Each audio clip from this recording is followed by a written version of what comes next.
The রাজা সাহাব trailer, first ট্রেলারটা আমরা দেখে নিয়েছিলাম এবং সেই ট্রেলারটা খুব একটা মনোপুত হয়নি, খুব একটা ভালো লাগেনি। ভিএফএক্স খুব কার্টুনিস্টের মতো লাগছিল এবং খুব একটা সাড়াও ফেলতে পারিনি, দর্শক মহলও খুব একটা ভালো লাগেনি।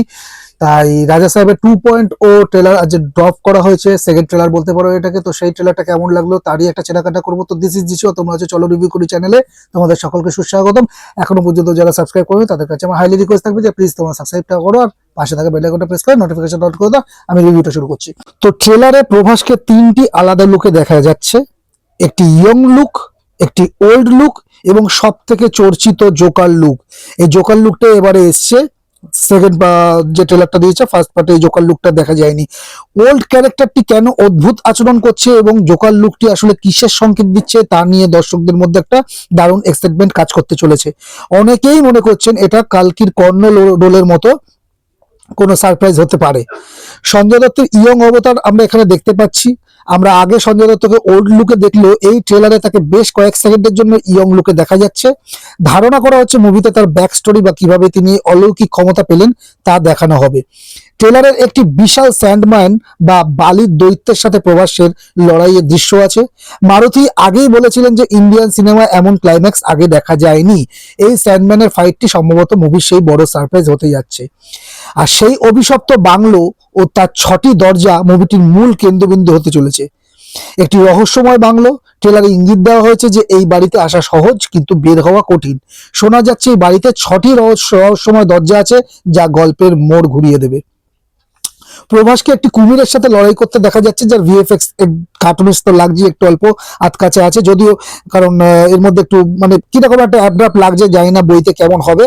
তবু এই ধরনের ফ্যান্টাসি অ্যাকশন মাস অডিয়েন্সের জন্য দারুণ একটা ওয়ার্ক করেই যায় যদি ঠিকঠাক মতো সিনটা ওয়ার্ক করে। আর এছাড়া বাইক চেস সিকোয়েন্স গুলো বেশ স্টাইলিশ লেগেছে।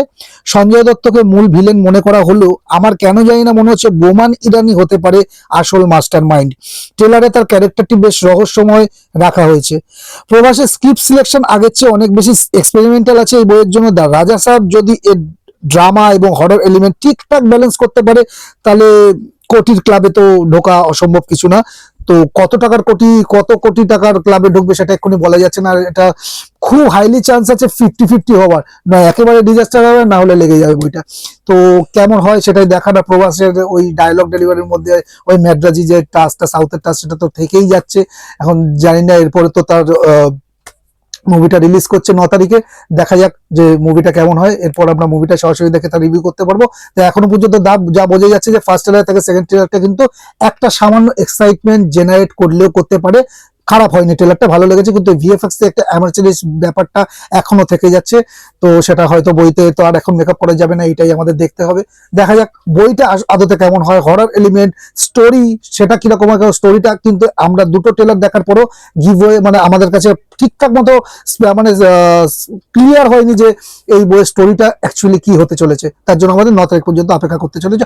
তো এই ছিল আমার রাজা সাহাব ট্রেলারের 2.0 যে সেকেন্ড ট্রেলারটা পেয়েছে তাকে নিয়ে আমার ওভারঅল রিভিউ। তো যারা এখনো পর্যন্ত ট্রেলারটা দেখে নিয়েছো তাদের কেমন লাগলো কমেন্টের মাধ্যমে জানাতে পারো। আর এই ভিডিওটা ভালো লাগলে লাইক করে দিও, শেয়ার করে দিও, আর এই চ্যানেলটাকে প্লিজ একটা সাবস্ক্রাইব করে দাও। আর সাবস্ক্রাইব করলে পাশে থাকা বেল আইকনটা প্রেস করে নোটিফিকেশন অন করে দাও। দেখা হচ্ছে একটা নেক্সট মুভি বা সিরিজ রিলেটেড কোনো রিভিউ নিয়ে। ততক্ষণ তোমরা ভালো থাকো, সুস্থ থাকো, দেখতে থাকো। চলো রিভিউ করি, টাটা।